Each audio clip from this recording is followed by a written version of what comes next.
বাদশা ছিলেন বাগদাদে। কোথায়? বাগদাদে।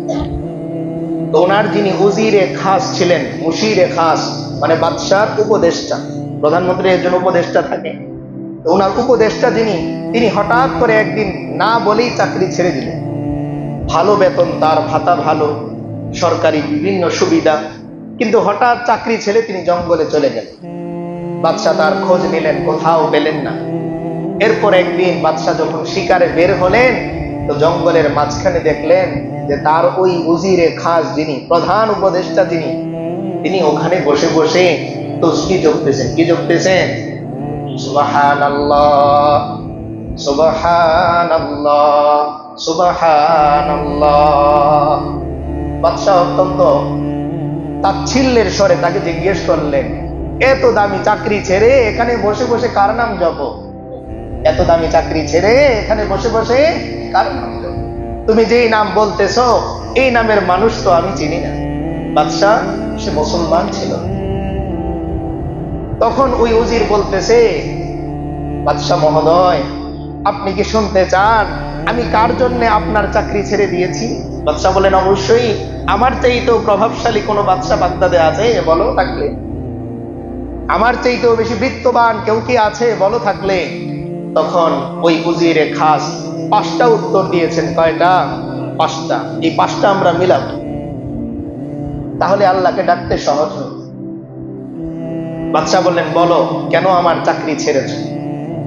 এবার উজির বলতেছে, ও বাদশা মহোদয়, যতদিন আপনার চাকরি করেছি আপনি আপনার সিংহাসনে বসা থাকতেন, আর আপনার সম্মানার্থে আমরা সকল মন্ত্রীগণ দাঁড়িয়ে থাকতাম। যতক্ষণ না আপনি বসতে বলতেন ততক্ষণ পর্যন্ত আমরা দাঁড়িয়ে থাকতাম। কিন্তু বাদশা মহোদয়, এখন আমি এমন একজন মালিকের চাকরি করি, তার কোনো অনুমতি লাগে না। যখন আমার ইচ্ছা হয় আমি বসি, যখন আমার ইচ্ছা হয় আমি দাঁড়াই, যখন আমার ইচ্ছা হয় পাটা সামনের দিকে দিয়ে বসি। কোনোদিন আমার মালিক বেয়াদবি মনে করেন না। এমন একজন মালিক পাওয়ার কারণে আপনার এত বড় চাকরিটা আমি ছেড়ে দিয়েছি। তো বাদশা অবাক হলেন। এমন বাদশাও আছে যে বাদশার সামনে যখন ইচ্ছা অনুমতি ছাড়া বসা যায়, যখন ইচ্ছা দাঁড়ানো যায়, যখন ইচ্ছা শোয়া যায়। দ্বিতীয় কারণ বলতেছে, বাদশা মহোদয়, আপনি যখন খানা খেতেন আপনার সেবায় আমি দাঁড়িয়ে থাকতাম। আপনার খাবারের মাঝখানে কখন কি দরকার পড়ে, কখন পানি লাগে, কখন নুন লাগে, কখন কি লাগে, এটা দেখার জিম্মাদারি আমার ছিল। আপনি খানা খেতেন আর আমি দাঁড়িয়ে দাঁড়িয়ে আপনার খানা খাওয়া দেখতাম। কিন্তু এখন আমি এমন একজন মালিকের চাকরি করি, যিনি আমি খানা খাই তিনি আমার দিকে নজর রাখেন আমার বান্দার কোনো অসুবিধা হয় কিনা। তো এই কারণে আমি আপনার চাকরিটা ছেড়ে দিয়েছি। বাদশা আরো অবাক হলেন। এমন বাদশাও পাওয়া যায় যে তার প্রজা খানা খায় আর তিনি কি করেন? 3 নাম্বার কারণ, বাদশাকে ওই উজির বলতেছে, আগে আপনি সারা রাত বিশ্রাম নিতেন, আর আমরা মন্ত্রী পরিষদ আপনার ঘুমের যেন ডিস্টার্ব না হয় এজন্য পুরো রাজবাড়ি আমরা পাহারা দিতাম। কিন্তু শোনেন বাদশা, এখন আমি এমন একজন মালিকের চাকরি করি, সারা রাত আমি ঘুমাই, কিন্তু আমার ওই বাদশা আমার আল্লাহ সারা রাত আমাকে পাহারা দেয়। এই জন্য আপনার চাকরিটা আমি ছেড়ে দিয়েছি। বাদশা আরো অবাক হলেন, বললেন, চতুর্থ কারণ বলো। এবার উজির বলতেছে, বাদশা মহোদয়, আমার সব সময় মনের মধ্যে ভয় কাজ করত, যেহেতু আমি আপনার উজিরে খাস ছিলাম, যদি কোনোদিন আপনার বাদশাহী চলে যায় আমার কি হবে? লোকেরা আমাকে বলবে আমাদের বাদশাহ আমাদের উপর জুলুম করেছে, তুমিও যেহেতু তার সাথে ছিলে সুতরাং তুমিও কার লোক? বাদশার লোক, তাকে সাইজ করবে।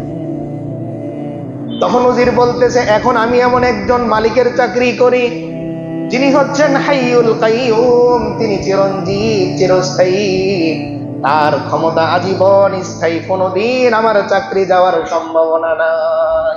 তো এই জন্য আপনার চাকরি ছেড়ে আমি ওই মালিকের চাকরিটা করেছি। বাদশাহ আরো অবাক হলেন, বললেন, শেষ কারণটা বলো তোমার। এবার উজির বলতেছে, ও বাদশাহ, আমি যখন রাজ দরবারে থাকতাম প্রতিদিন ভয়ে থাকতাম যে কোনো একটা ভুল যদি আমার দ্বারা হয়ে যায় আমার চাকরিটা চলে যাবে, কারণ আমি তো প্রধান উপদেষ্টা। একটা ভুলও আপনার কাছে ক্ষমা হয় কিনা এজন্য আমি ভয়ে থাকতাম। কিন্তু বাদশাহ, এখন আমি এমন একজন বাদশার চাকরি করি, এমন এক মালিকের চাকরি করি, দিনে যদি আমি 100টা ভুল করার পরেও, ইচ্ছা করে করার পরেও যদি বলি আল্লাহ আমি ইচ্ছা করেই ভুল করেছি, আমার আল্লাহ বলেন আমি তবুও মাফ করে দিলাম। বাদশাহ সঙ্গে সঙ্গে তার ওই উজিরের হাতে হাত দিলেন, বললেন আমাকেও ওই বাদশার চাকরিতে তুমি নিয়োগ দিয়ে দাও, কালিমা পড়ে মুসলমান হতে পারে। আমি আর আপনি ওই মালিকের চাকরি করি, যেই মালিক নিজে কোনোদিন খানা খেতে বসেন না। আল্লাহ বলেন বান্দা আমার খানা খেতে হয় না, তুমি খাও, তোমার এই খাওয়ার দৃশ্য দেখতে আমি আল্লাহর বড় ভালো লাগে। তুমি এই ক্লান্ত শরীরে যখন রাতের বিশ্রামে আসো তো তোমার ঘুম যেন ডিস্টার্ব না হয়, এই পাহারা দিতেও আমি আল্লাহর বড় ভালো লাগে। এজন্য দেখবেন সন্তান যখন ঘুমায়, মা দেখবেন একবার কপালের মধ্যে হাত দেয়, মশা বসলো কিনা দেখে, দেখে কি দেখে, পিঠটা দেখে আমার বাবার পিঠের মধ্যে মশা বসলো কিনা, গরম লাগে কিনা। নিজে ঘেমে যাচ্ছেন কিন্তু সন্তানের মুখের দিকে এক দৃষ্টিতে তাকিয়ে আছেন, আহা আমার এই সন্তান ঘুমাচ্ছে, কত সুন্দর দৃশ্য। আল্লাহ বলেন বান্দা সারাদিন ক্লান্ত হয়ে যখন তুমি রাতে এসে ঘুমাতে যাও তখন তোমার এই চেহারার দিকে আমি আল্লাহ কুদরতি ভাবে তাকিয়ে থাকি, আমার বড্ড ভালো লাগে। তুমি ঘুমাও আর আমি আল্লাহ পাহারা দিই, তুমি খানা খাও আমি আল্লাহ পাহারা দিই, তুমি ভুল করো আমি আল্লাহ সজাগ থাকি। এজন্য আল্লাহর ঘুমও নাই, তন্দ্রাও নাই। কারণ রাত 4টা বাজে আমার মনে পড়েছে আমি ভুল করেছি, যদি দরখাস্ত লিখে জমা দিতে হয় কখন জমা হবে এর আগেই যদি মালাকুল মউত চলে আসে। তাই আল্লাহ বলেন যাও বান্দা আমি ঘুমও নিলাম না, তন্দ্রাও নিলাম না, দিলাম সব তোমাকে, তুমি ঘুমাও। ঘুমের মধ্যেও যদি তোমার চেতনায় আসে আমি ভুল করেছি, তখনও আমি আল্লাহ মাফ করে দেব। আমি আমার নিয়োজিত ফেরেশতা আজরাইলকে তোমাকে একজন পাপী হিসেবে নিতে দেব না বান্দা, নিতে দেব না।